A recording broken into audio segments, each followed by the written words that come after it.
Hey guys, my name is Kayla Rain, and today I'm going to be doing a non-spoiler book review on Lies We Tell Ourselves by Robin Talley. Lies We Tell Ourselves is a YA historical fiction that's set in the year 1959 in a fictional town in Virginia.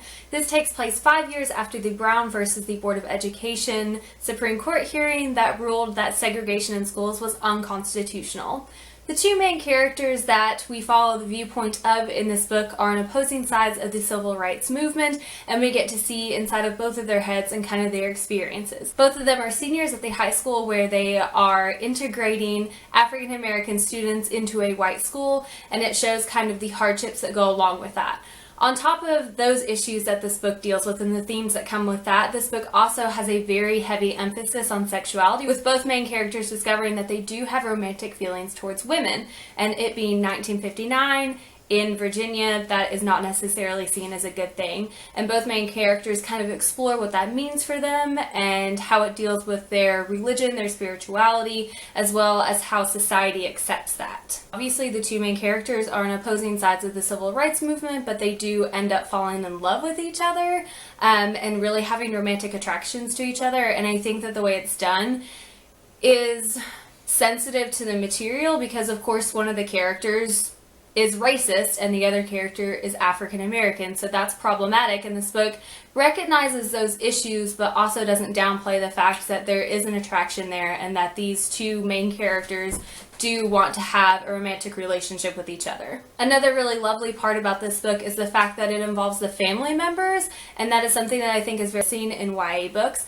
This book focuses on both main characters' families and how that background has influenced who they are today, how they view the world, and how they tackle different issues. The first main character is Sarah Dunbar, and she is the African American student who is a senior and she's integrated into the white school. I really enjoyed her viewpoint the most because I felt like she was beyond her years, the way she viewed the world, and I think a lot of that is some of the situations that she's been in and the hardships in her life that she's had to face. And you can definitely see internal conflict with her because she has always known that she's had an attraction towards women, but she's definitely trying to suppress that, and it isn't until she sees Linda and really starts to have romantic feelings for her that she really starts to question that about herself and explores that a little bit further. And I think that Robin Talley did a really great job of integrating the religious aspect into this book without it being such a heavy theme that it takes away from the other two main themes, which are exploring your sexuality and, of course, the whole integration tidbit. The other main character is Linda Hareton, and she is just flat out a racist. However, as the book gets further into it, you really get to see her challenge those views and question whether or not she truly believes in them.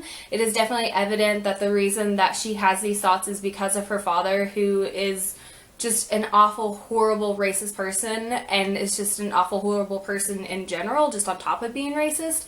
So you can really see why she has these viewpoints, and I think that that was really important to explore why people believe what they believe, where that comes from, because obviously we aren't born just having these thoughts that we just don't like particular people. So I think that exploration was really important in this. Some people have argued that this would not be appropriate for the YA audience because it is very heavy material. There are some very important themes in here, and it is not a light, feel-good book.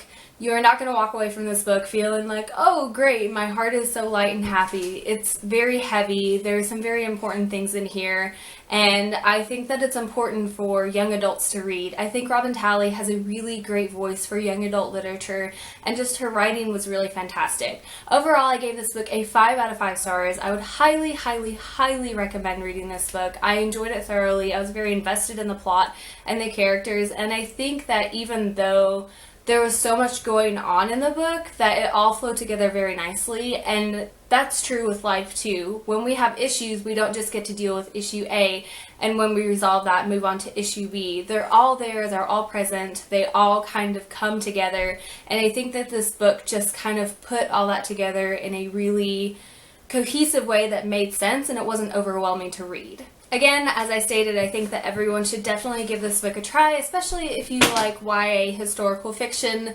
This is realistic fiction. It is not going to whitewash anything. This is not some tale about an African American student who integrates into a white school and everyone is wonderful to her. Everyone is terrible to her. and it is not a pleasant viewpoint to read, but it's important to realize that these things happened because there is a really strong parallel with the way things are going down today. So I think it's important for young adults and even adults like myself to read this book because there are so many issues in here and themes that we still need to be talking about, we still need to address, and I like that Robin Talley brought those up in a way that is easy to read and doesn't draw conclusions for you. She just puts it out there like it is and doesn't try to tell you how you should or should not feel. Anyway, that is it for today's review video. Maybe that was heavier stuff than I'm usually used to, but I know that I had to do a review on this book. It was really fantastic. I think that the presentation of the two main characters was done really well, and I just want to say good things about it. So I'll just leave it at that. As always, guys, thank you so much for watching. Stay weird.